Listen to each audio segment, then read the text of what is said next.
Welcome, everyone. We are so glad that you are joining us. I'm your co host, Dr. Melanie of Energy Medicine for Healthy Living.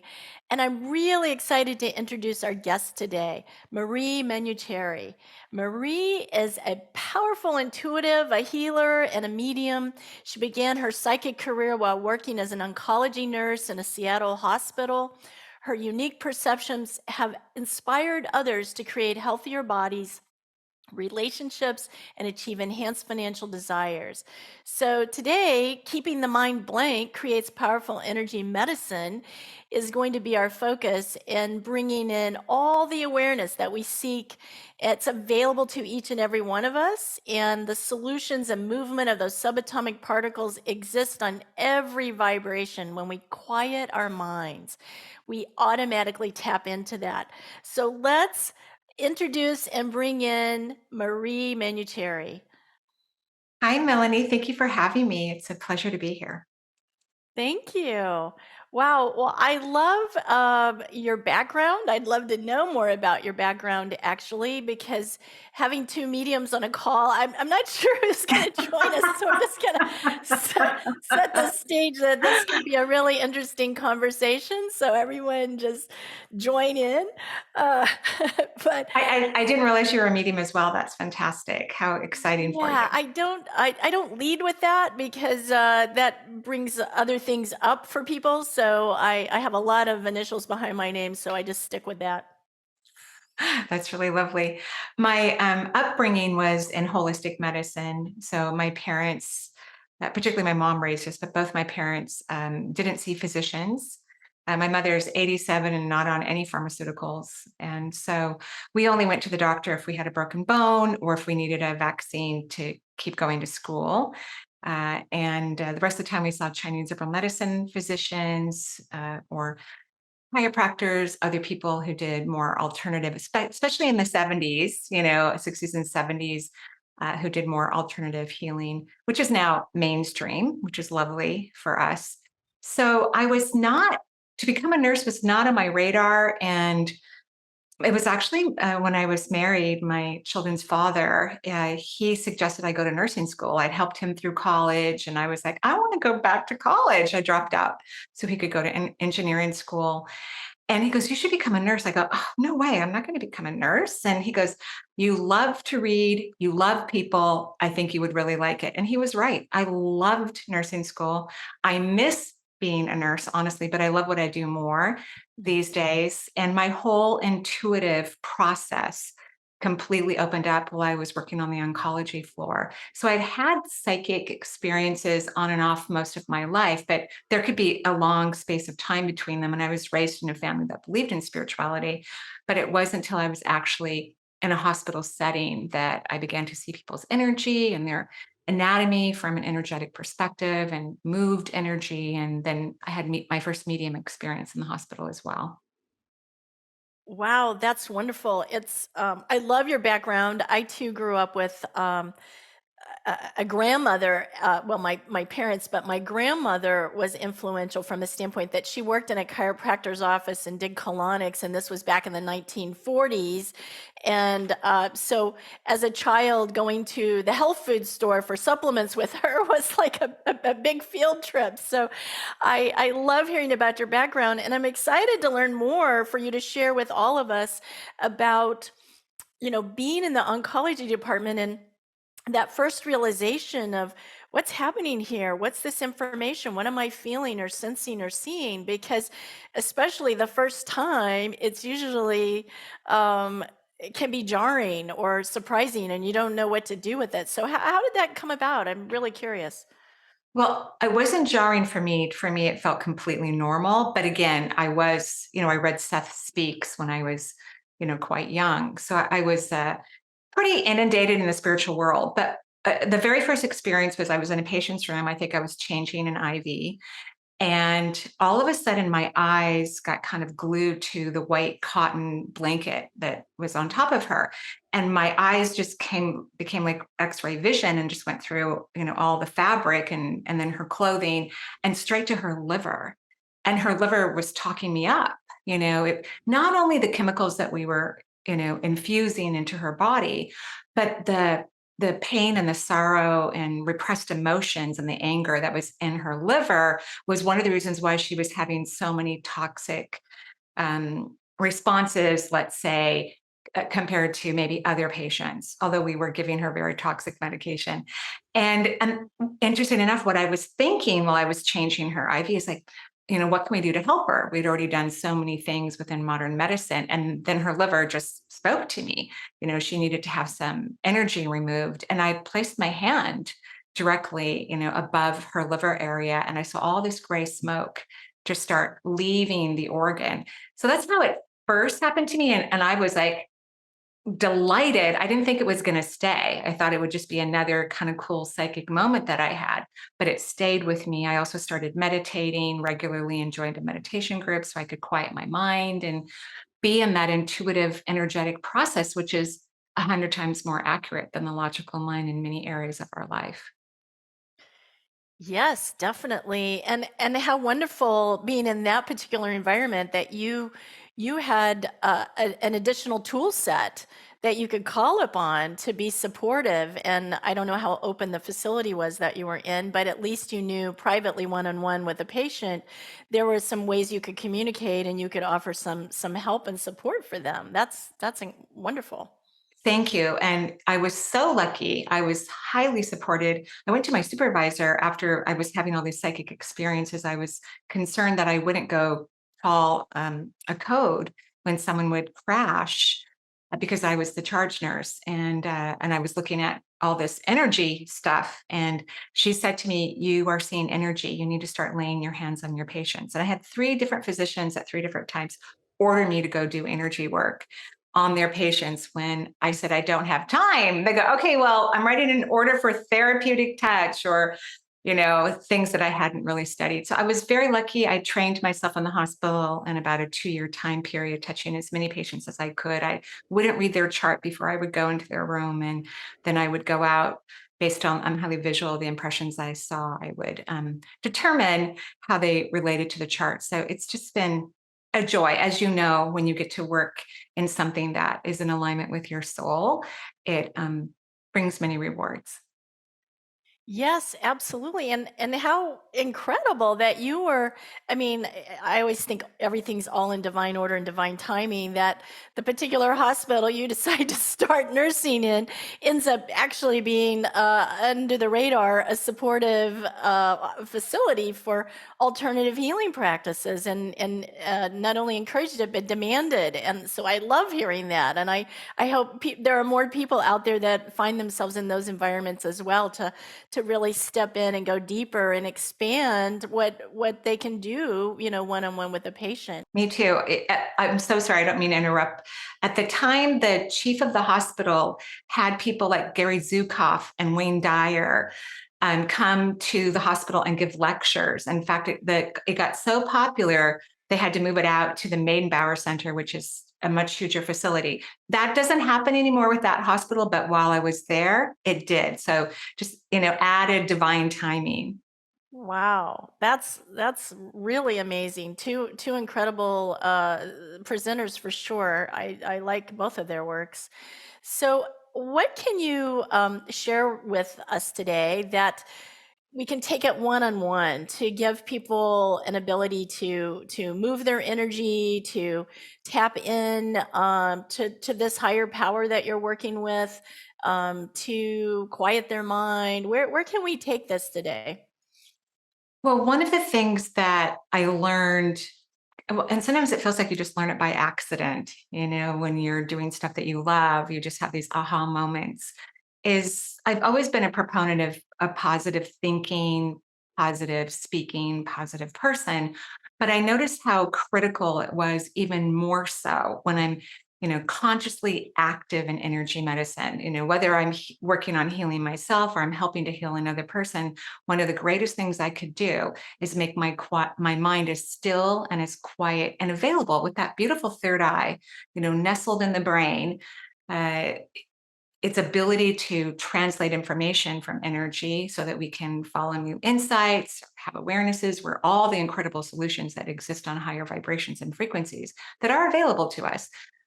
We become aware of them when we quiet our mind. And you know, holding on to any fear or anxiety or worry about a patient or yourself limits the amount of particle mass and high frequency that you would want to put in your own body or help facilitate in the movement of another significantly.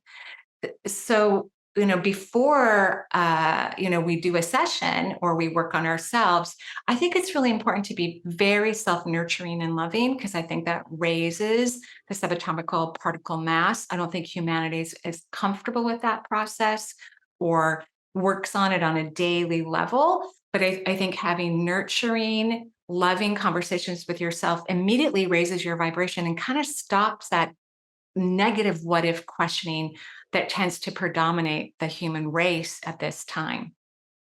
Yeah, that's lovely. I appreciate hearing that. One of the things in my private practice, I generally start every session off with trying to identify an underlying emotion. Sometimes they're aware, sometimes they're not even aware of it. And we start there by clearing the emotion because, as you said, when we're in a state of stress, we have whatever the emotion, fear, worry, anxiety, frustration, we're at a different lower vibration. So the sooner you can clear more of those and raise that vibration, then you're opening it up to healing. So I love hearing that, and I'd love to hear a lot more about how you work with it. Yes, so I loved everything you said, because I actually think most people have no idea what they're feeling. And real emotions are extremely calm, and they're actually compassionate, and they're always a little surprising. So I'm always in my client's authentic emotional body, holding space there. And my job, which I didn't know was going to be my job, is to help them to align to their authenticity, because that is, you're absolutely correct, going to help the entire situation, their ability to be receptive, their ability to be omnipresent, everything that they need in order to absorb as many high vibrational subatomic particles, which will transmute, the diseases or the health issues that are in their body, is critical. And so as soon as I can in the process, I get them out of their head, have them rest in the lower half of their body. Of course, I already know what they're feeling. So that can be a guide to help them when if I would say 50% of the people still tell me what they're feeling from their mind, not from their authentic emotional body. And then I help them to the best of my ability to get to that place. And what do you describe that place, or what would a person be experiencing when they're in that place? Do you say it's a state of bliss, it's a state of unconditional love and joy, a state of healing? What is your description of that? Oh, thank you. I think it's calm. I think it's very calm. And it could be bliss. It could even be anger. Real anger is beautiful. And there's like an observational quality where you're like, wow, I'm still pissed off at that thing from 2 weeks ago, or it can be grief. Grief is a beautiful emotion, authentic grief, but not the mind made emotions that tend to wrap humanity in stories that last decades that it really have nothing to do with our experience any longer. Yeah, that's how I look at it. Yeah, interesting. The story. We all have a personal story and we can get stuck in it. That's been my observation as well. So, what I love about this is hearing that you're helping them to expand, shift, change the story. Definitely. Yeah, absolutely. Because when we're in that story that actually isn't helping us any longer, and you can't get insight, because if you can allow yourself to be in alignment with your authenticity, connecting to the second layer of the auric field, the emotional response system, and calming down your mind, not thinking is actually highly recommended. Even when you're doing logical things, if you're not thinking, you're going to do them so much better, and more thoroughly. And then they become receptive, right? They let go. They're not in victimization any longer. They can see the beauty of the experience that they've had, which can be very healing. And then in that receptivity, if there's stagnant energy that needs to release, it can, at least, and it can always release. But I hear so many people want to let go of the negativity in their body. And I think most people just aren't great at receiving. And in order for acupuncture to work, or supplements or modern medicine, which is all made out of subatomic particles, we need to receive as much particle mass as possible so that it can actually work at the highest level that it was created to do so. Yes, definitely. Open and receptive to all things. So, can you take us through a practice or something or a process of how you would take someone through managing their thoughts and clearing and moving into a higher vibration? Sure. And this would be for everyone, whether you're a healer or a patient, because people heal themselves anyway, regardless of what we might be doing. It really is the person who's providing that for themselves. The first thing, again, is to actually be really, really nice and loving to yourself, like even honey, handsome, and they can do it silently. I just adore you. I cherish you. You're amazing. You're incredible. And there could be some resistance to that. And resistance is really a sign to move towards the thing that we resist. That's really what it is. And and so once we do that, we're kind of out of our negative thinking. We're more receptive because we've agreed on some level that we're valuable. We've activated the fifth chakra, which is the most powerful vortex in the body from my perception. And then at the same time that we start to communicate with ourselves in loving and kind ways, we've activated the fifth layer of the auric field, which is called the divine plan. So all of our natural gifts and talents are embedded in this field within the aura. And when we speak our truth, like when we say kind things to ourselves and our vibration starts to raise, and then we hold the frequency for long periods of time, which could be a couple minutes, but hopefully longer, we connect to our higher self and we connect to the place where creation holds us and views us, which is a very high frequency. It's just incredible. It's unconditional. It's powerful. So the more we can get into that place, then the closer we are to our authenticity, and then we can be in this alignment, which makes us a pure power source of healing. Is there some experience or something you could take us through to demonstrate that experience? Yeah. So maybe everyone can just close their eyes for a moment, whoever wants to anyway, and go ahead and repeat silently in your mind. You could say it out loud, but I think silently at first is really helpful, which also means you could do it anywhere at any time, and no one will know what you're thinking, or most people won't anyway.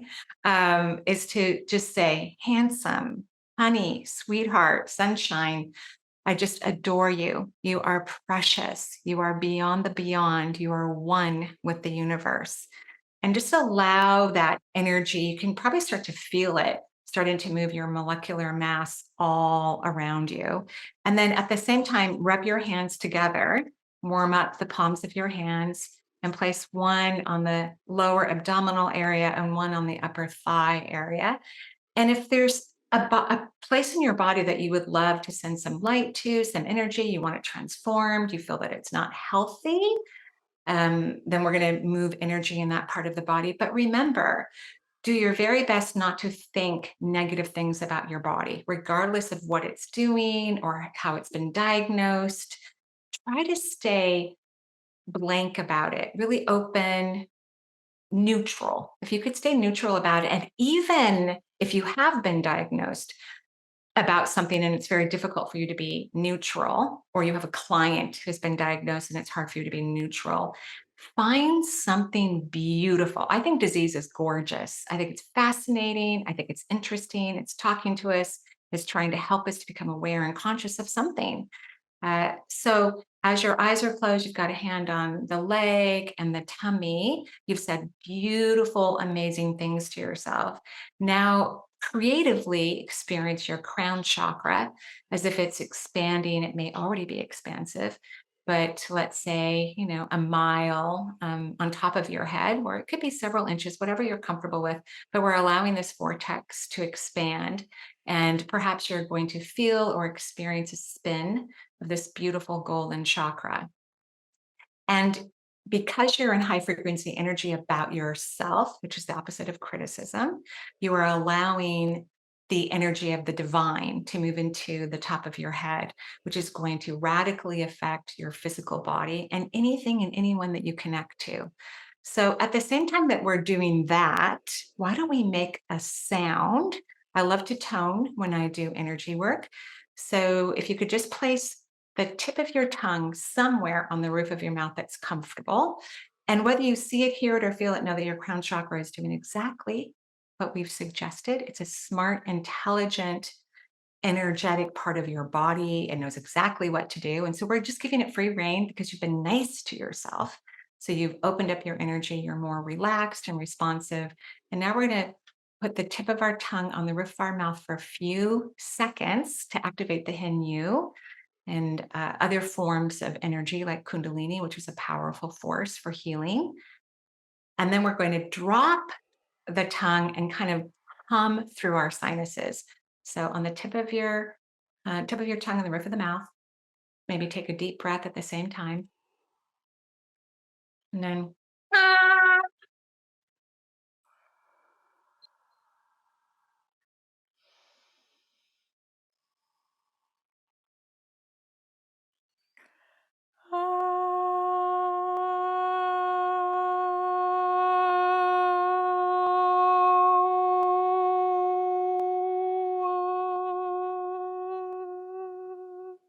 beautiful. Let's do that again. Take a nice deep breath,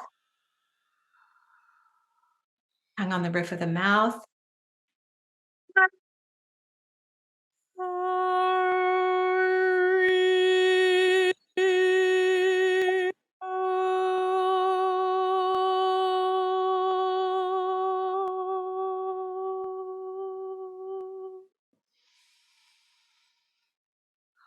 Let's do it one more time. Take another deep breath,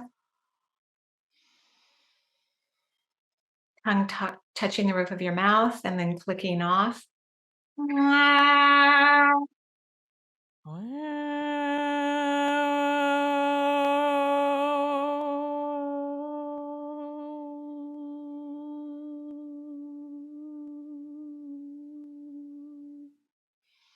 Beautiful. And just so maybe a couple more breaths, you can open your eyes. One of the things I love about toning, it's a step that helps to quiet the mind further. And it was beautiful, Melanie. Thank you for joining us. That was so pretty. My pleasure. Anytime I can bring sound in, not just for myself, but in my work, whether it's with a class, what have you, it amplifies the energy vibration, as you know. So it's like I encourage everyone to make a sound. It's not about singing, it's not about having a great voice. I was told by my high school music teacher I needed to choose another class instead of choir. It's all tonal for me. So what I realized was the choir was really bad. That's what I was hearing. So just open up and do it is what I tell everyone. I agree. I think I'm tone deaf. I don't even know what sound I'm making or what octave it is. It doesn't matter. It doesn't matter. No, your body becomes a tool of healing for yourself and for others because you're shaking up, the frequency and the vibration. And when you shift the vibration, your body gets a new message, a new sense of information, or our mind does, or something does, so that we can have a change, which is quite powerful. Lovely. Well, I feel much better. I'm sure everyone that's joining us is feeling some kind of shift. And so, remember when we're focusing on something that there could be a tiny shift. You might not even be aware of what the shift is, but keep tuning in and acknowledging, is there a change here? What am I noticing? What am I feeling? What am I hearing? What's happening around me, and keeping open. And every time you do a practice like this, keep checking in and checking in, because usually I call it X in a box. People are looking for one particular thing and they've lost access to all the things that are changing around them. Do you find that happening when you're working with people? I talk so much during the session, so they may not be able to offer all the things that they're going through, even though I ask them for questions. What I recommend or suggest is that it's normal to feel energy moving in your body. It could be uncomfortable. It could even be painful, but that doesn't mean anything's wrong. So I kind of feel like I'm encouraging people not to be afraid of the movement of subatomic particles. I actually feel concerned if I don't feel movement of energy in my body. I'm like, and if I drop my consciousness so much that I'm not feeling subatomic particle movement or the lack of movement in certain areas, So I agree. It's so important to be aware of your body and to appreciate it and value it and dance with it and have fun with it and feel that it's a joyful expression of who you are. Like it's a pretty powerful, amazing device. Yes, absolutely. Your energy's present before you are. So, and you know, it's really tuning in every way. So for some people it is feeling, for other people it'll be a sense of knowing or something completely different. So just be open, everyone be open to what's going on for you. Do you have another more of like a meditative practice you would like to take us through, or something else to share here that we can all join in? Well, I think it's important to understand, even though the third eye is right here in the center of the brain, the third eye is not where intuition originates from. It originates from the second layer of the auric field where we have these real, authentic emotions. And so that allows us to work a little bit further on being quiet with the mind so that we can hear, see, or feel, or somehow know our insight. And people are naturally intuitive. I think this is something that's going to uh, start to change the course of modern medicine is when we start to listen to our patients, which of course, more traditional forms of medicine have been doing that for centuries. They actually listen to their patient because they know their patient is going to tell them, what's really going on or where the problem really is just from a conversation. So if we quiet our mind and maybe spend more time in your feet when you're walking around, really feel your feet. So many people are trapped in this part of their body, but really the brain doesn't need a lot of subatomic particles. It's a conservation organ.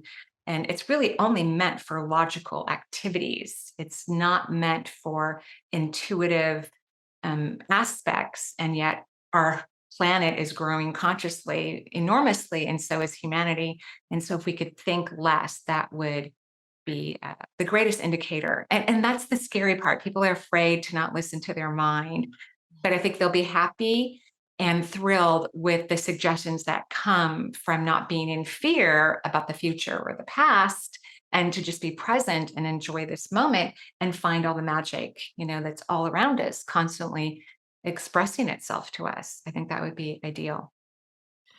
Well, I think what's interesting about what you just shared is that as a society now, as a modern age society, people are definitely more in their heads because they're on devices all day. They're on computers, they're on cell phones, they're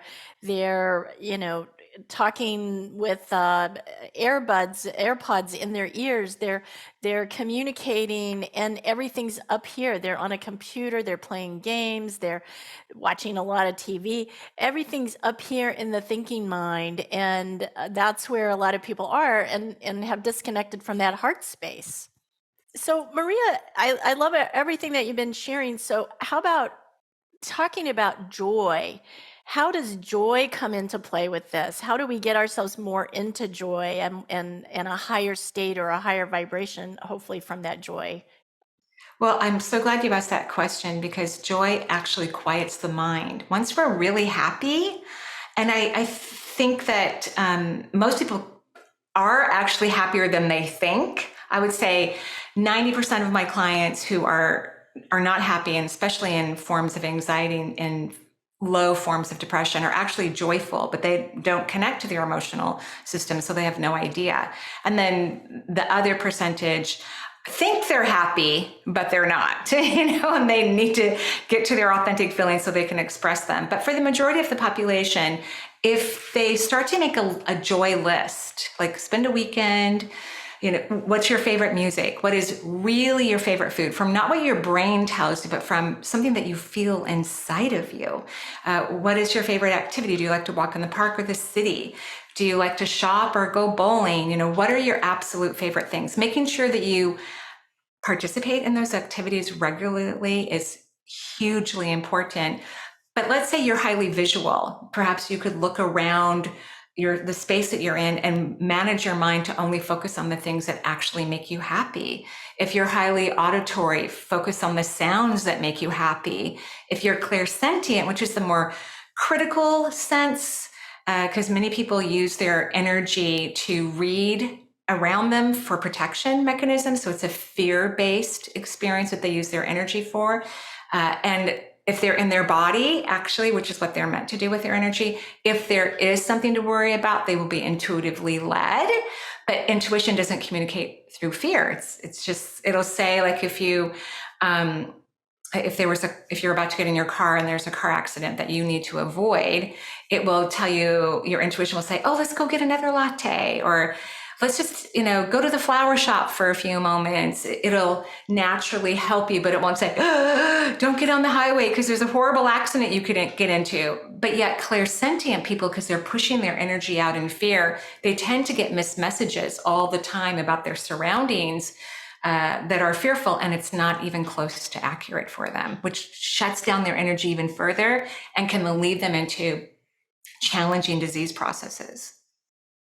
Is there something that they can do to clear some of that energy away and to step up that joy component? They have to, or I believe, move into the present moment, because they're pushing their energy out for something that might happen, and they're trying to prevent something that will probably never happen. So if they could stay in their own body, not only will they feel their physical form with subatomic particles, they'll start to naturally feel their aura without fear, which will be astronomical for their life experience. And then they will start to also naturally affect their immune system in a positive way. And you know how earlier we were talking about self-love? The third chakra, which governs the immune system, its emotion is self-love. So when we love ourselves, we automatically enhance our immune system. Yes, absolutely. It's all about boosting immune function for sure, especially these days. So, is there another process or a meditation that we can go through to clear some of this out and to raise that vibration and support our immune function? Sure. Yeah, let's go ahead and do another experience. Everyone, go ahead and close your eyes. And this time, with your eyes closed, rotate your eyeballs upward as if you're trying to look into your eyebrows. And keep them up there for about 3 to 4 breaths, just breathing in and out. We're moving into an old form of medical self hypnosis by rolling the eyeballs upward.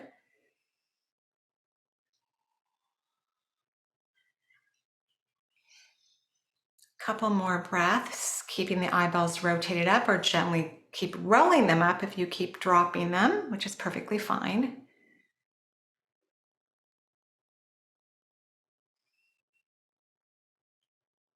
Now relax those eyeballs, but keep your eyelids lowered. And we're going to be focusing on the spine. The entire spinal column from C1 to the tip of your coccyx is about your will. And what we're meant to do is align our will to the divine, to creation, and get out of the way. That helps with the curvature of the spine, the vertebrae processes and space in between, and hopefully a nice flowing movement of our spine so that we don't have stenosis or other aspects within the spinal column. And then it also helps with spinal fluid and the spinal cord. So allow yourself to experience your spine, whether you see it, hear it, feel it, or somehow know that it's there. Allow yourself to be somewhere or within the whole aspect of the spine. And every time you breathe, your spine breathes with you. So when you exhale, the spine expands. When you inhale, it goes back to normal. We're just going to help the spine breathe. We're doing a little bit of spinal breathing.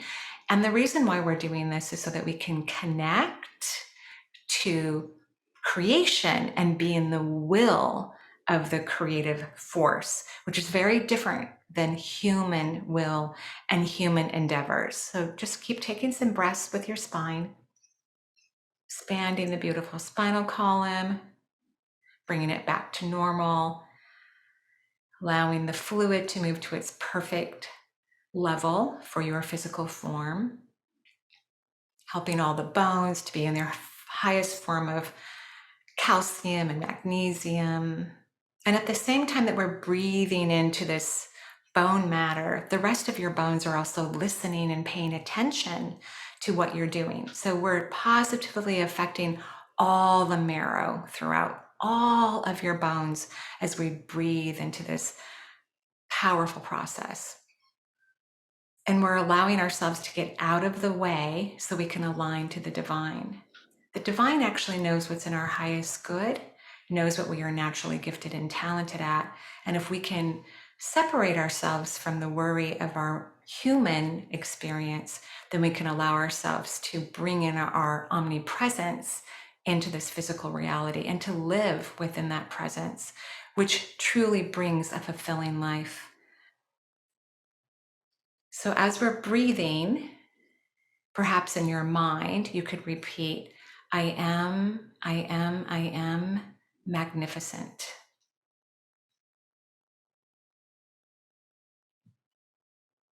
I am incredibly talented.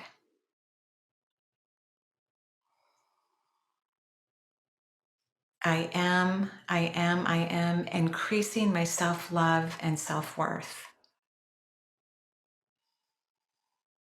I am beyond the beyond. I am one with the universe. We'll do that one more time. Nice breath in. I am magnificent. I am embracing my natural gifts and talents.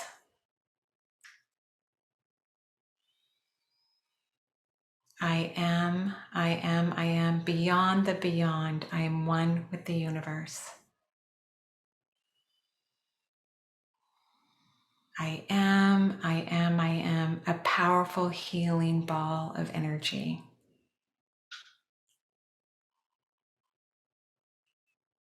Just taking this all in, allowing your body to be reprogrammed, to calibrate to the magical words and high frequency that you've now put into your body multiple times today. Holding that vibration long enough so that your body begins to vibrate in that frequency for periods of time is truly what shifts our awareness, our consciousness, our energy, our anatomy and physiology. All of it is one.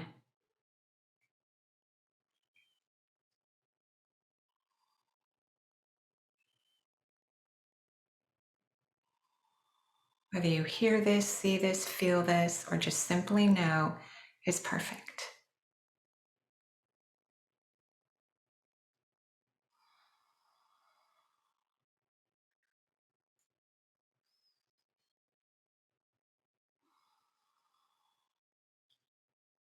And when you're ready, you can slowly open your eyes.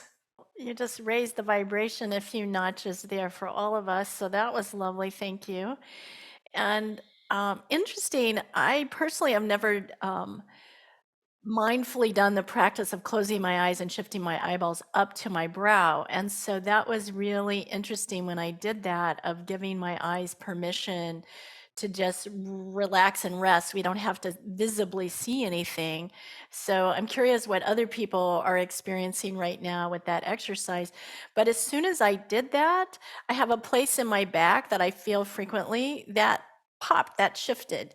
And then you took us into a meditation and an experience that was all about the spine. And I chose to physically swim up and down inside the spinal column within the cerebral spinal fluid and allowing it to then bathe my brain and to come back and forth. And many, many years ago, it's actually what got me into the healing profession. Is I had an injury and a whole lot of complication of things that over time made my health worse. And one of the things was an accidental spinal tap. Yes, I said accidental. And so that was something that it took me a long time to figure out how to heal and get out of. And it really was the trajectory. So you reminded me, you took me back to that place and reminded about feeling healed and whole. And that the work that we do, really tapping into that and changing it. And, my spine and my whole body, my whole nervous system, everything about me functions at a completely different place. And I think when people have been in a healing crisis, an injury of some sort, it's easy for us to stay stuck in that. So can you talk about that, about using this meditation and this experience to pull us out of some of those spaces maybe? Absolutely, you can use any form of meditation to quiet the mind. And I would encourage others to train their brain not to think about things that are actually going to lower their vibration or their frequency, regardless of what's going on, regardless of what happened, regardless of what you think might happen. I believe we should treat our minds like a dog. And I love dogs, adore them. I love all animals, actually. And dogs need a lot of positive praise and management. We have to tell him to sit, leave it, stay, don't. I have a dog, and all day long I'm having to tell him these things. He's 4 and he's very smart. But the mind is like that. So many people treat their mind like a cat. They give it tons of freedom. They let it just kind of run all over the planet and do whatever it wants. But the mind is not like a cat. Cats will come back home. They're indoor, outdoor, many of them, if people choose to have their cats that way. They usually don't eat poison. They rarely get hit by cars. Whereas my dog Charles still doesn't understand that a car is a device that could injure him. He's been around thousands of them because we walk, everywhere. He would eat just about anything outside. And he would get lost if that's why we have leashes on our dogs. So it's critical that the human race begin to recognize that answers are available to us, but it's not through the logic. It's not through searching through volumes of information that we've either are searching through, online or in our own intellect. In fact, we're not going to find the solutions that we desire. If we did, we wouldn't be seekers. We wouldn't need doctors. We wouldn't need healers. All that information would be available to us because we go through our brain like a Rolodex all day long. But the solutions that we desire don't come from those places. They come from our insight, which means a quiet mind, a managed mind with a focus of being present and connecting to the joyful things that are personal and important for you, so that you can stay in high frequency. Because the solutions we desire are in high vibration. They just are. And that's why it's important for us to work with, if we work with other people, that we work with people who hold their energy in high frequency, whether it's a lawyer or a doctor or a real estate agent, because we're going to be given the best solutions possible. And that our friends and family members also, to the best of our ability, be those type of people as well. I think it's crucial that we remain positive and self-loving and kind to ourselves so that we can easily access the information from our higher self that loves and adores and cherishes us all the time. Lovely. Thank you, Marie, for sharing that. And, you mentioned quieting the mind. Does joy help quiet the mind? Absolutely. Yeah, 100%. You're happy, your mind's quiet. And I think if people would look back at happy moments in their life, they don't want to entertain the overthinking, analyzing aspect of whatever could be happening in that moment. They're just so grateful that they're enjoying. They're dancing, they're laughing, they're running around, they're hugging and kissing people. They are in their authenticity. I love that word, authenticity. That is a great one. And speaking of authenticity, I know everyone who's joining us is going to want to go through that meditation experience um, over and over, maybe even daily for a while. I know I'm probably going to be one of those people. So I really encourage everyone to remember to click on your screen to purchase that premium access to this Energy Medicine Summit.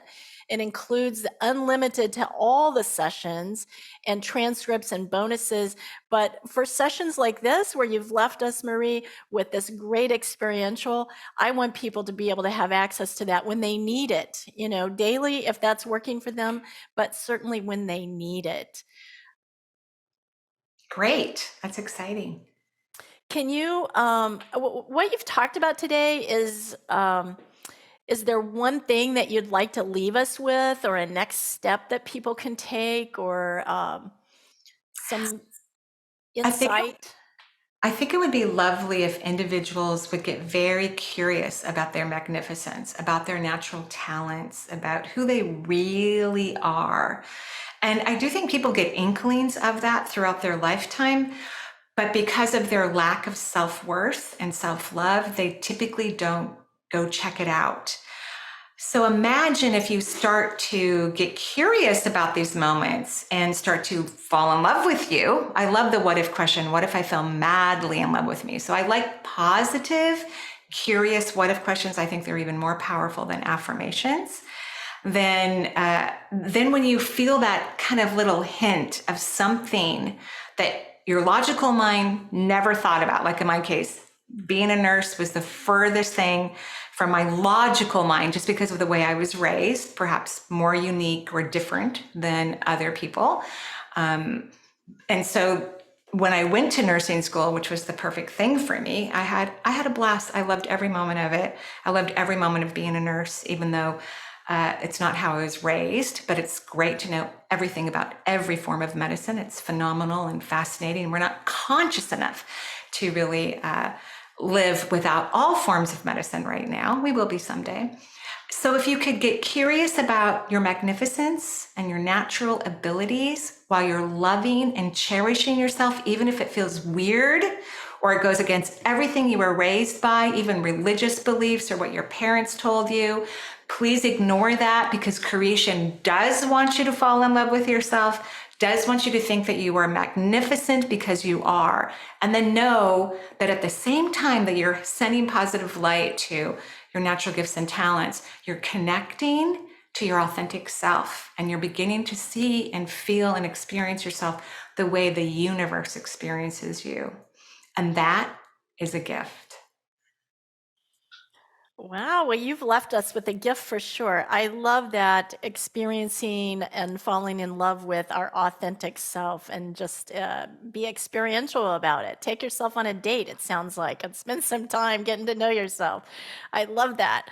So, thank you so much for all that you've shared with us today, Marie. And what a great session. What a wonderful experiential session. I hope everyone is enjoying it as much as I am personally. And I want to say a big thank you to everyone who is listening and joining us on the Energy Medicine Summit. And remember that if you want to know more about Marie and her incredible work, you can find out more at energyintuitive.com. And I really want to just say thank you, thank you, thank you. Lots of gratitude and appreciation for our time today and holding the space and raising the vibration. Thank you. And I'll see everyone on the Shift Network for a course coming up in November as well. So I look forward to that. Okay, lovely. More fun things, more time with you. So I love that. Thanks for letting us know. And everyone enjoy and be well within.